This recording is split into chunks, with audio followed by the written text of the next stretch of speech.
There were repeated attempts by all of the RSOs and by the response team from the annex to go into the burning building and recover, try to save Sean and the ambassador. They found Sean's body and pulled it out, but he was no longer responsive. They did not find the ambassador.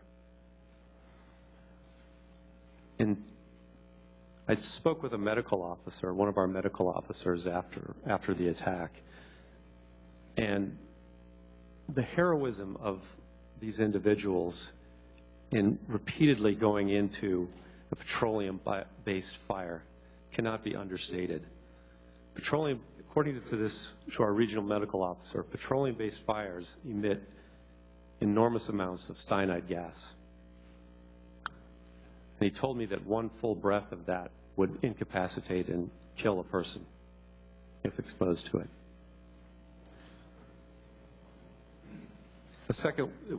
It was noticed that a second wave of attackers was coming to attack the facility, and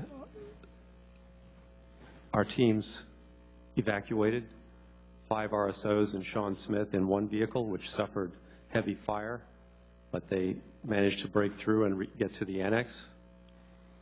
And then the annex team also withdrew from the facility, and the second wave of attackers took it over. After the second phase of the evening occurs, the timing is about 11:30 or so.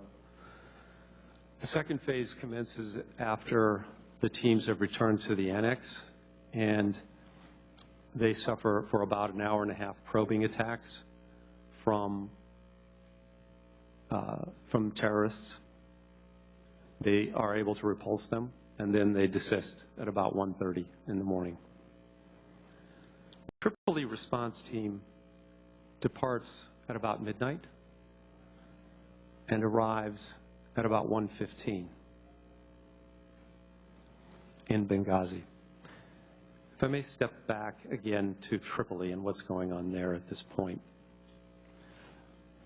At about 10:45 or 11 o'clock, we confer,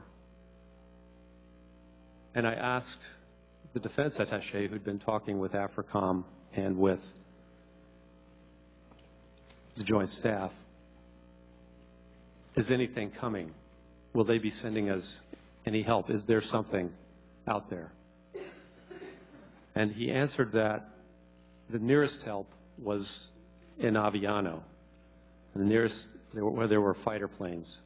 He said that it would take 2 to 3 hours for them to get on site, but that there also were no tankers available for them to refuel. And I said, thank you very much. And we went on with our work.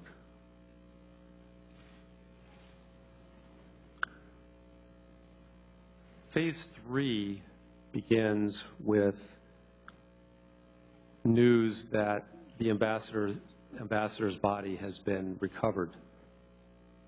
And David McFarland, if I recall correctly, is the individual who began to receive that news from his contacts in Benghazi.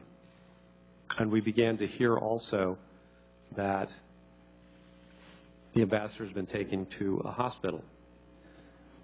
We don't know initially which hospital it is, but through David's reports, we learn that it is in a hospital which is controlled by Ansar al-Sharia,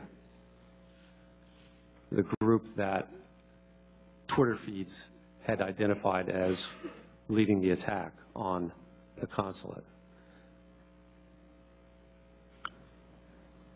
We're getting this information as the Tripoli response team arrives in Benghazi at the airport.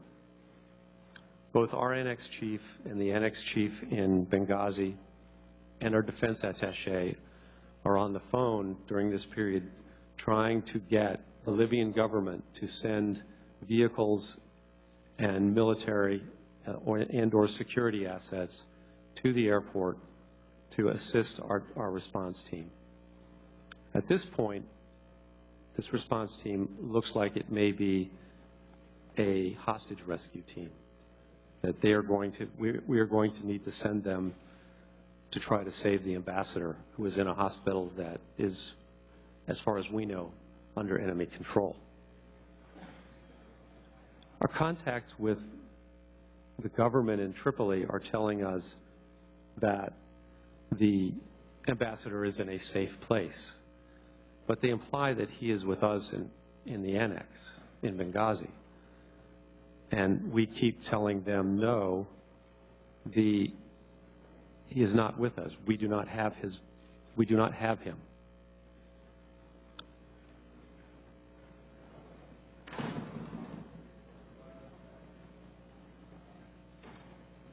At about 12:30, at the same time that we see the Twitter feeds that are asserting that